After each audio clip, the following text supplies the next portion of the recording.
We have this breaking news. The Tribune Media Sinclair deal is dead. Tribune saying that the $3.9 billion deal can no longer move forward after comments from the Federal Communications Commission Chairman Ajit Pai. Pai said last month that he had, quote, serious concerns about the transaction. Joining us right now by telephone is Mediatech Capital Partners Managing Partner Porter Bibb. Porter, great to see you this morning. Thanks so much for calling in. Your thoughts on this deal being dead this morning?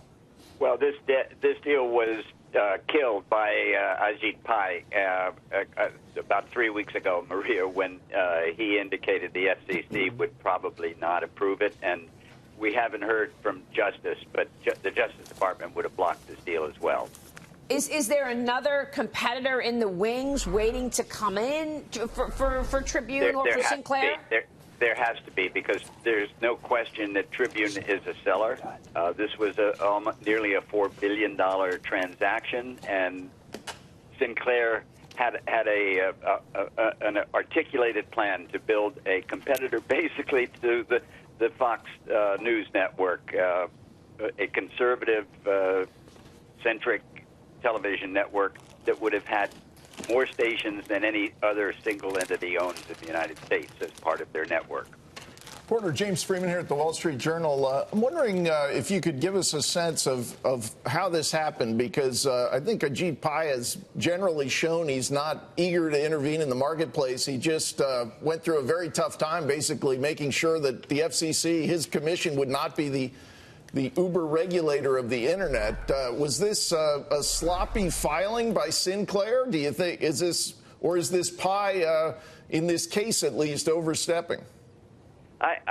It's hard to read, and I agree with your perception.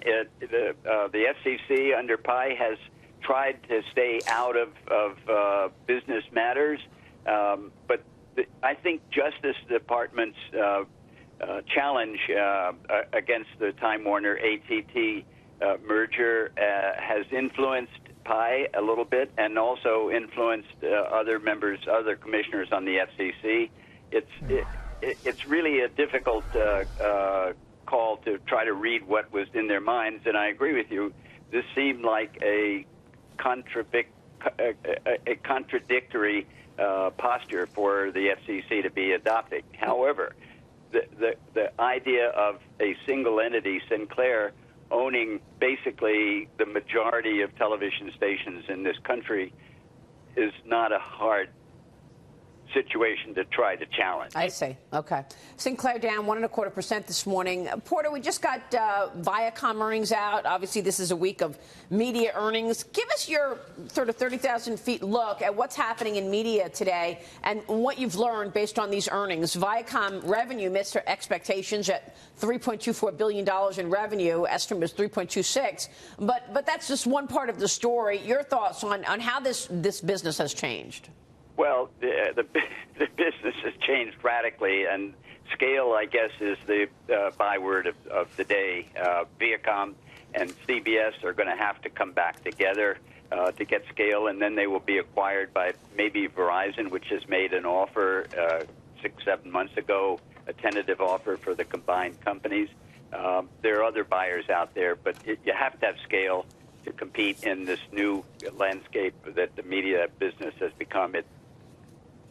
And it takes content and distribution capability as well as scale on every other level. And Porter, I know you covered Tesla. You called it yesterday. You told us when you were here on set that you thought the Securities and Exchange Commission would, in fact, be inquiring as to the Tesla tweet, the Elon Musk tweet saying that he's considering taking the company private, funding secured at $420 a share. Your thoughts on where this goes? I'm waiting for the other shoe to drop at the SEC. They have not been particularly aggressive on challenging situations like Elon Musk's what I consider outrageous disclosure without any substance or fact behind it. The issue with his announcement really hinges on funding, and he has not made any disclosures regarding whether he's got funding or not. Mr. Musk basically stuck it to the shorts, and where it all goes is going to be a very interesting scenario, because he really cannot take this company private if he wants to avoid shareholder litigation that is going to last a lifetime. So do you think ultimately it goes private? I mean, there obviously are going to be shareholder lawsuits coming. Do you see any opportunity for funding being secured? I mean, what are we talking about here? $75 billion? Well, that was the starting point. One wants to know if he wants to go private, if he's looking for investors, whether it's Saudis or anybody else, why would he want to pay 20 or 30% more than he has to? Because the stock is going to go back down to earth at some point in the near future, and that's when he should be looking at taking it private.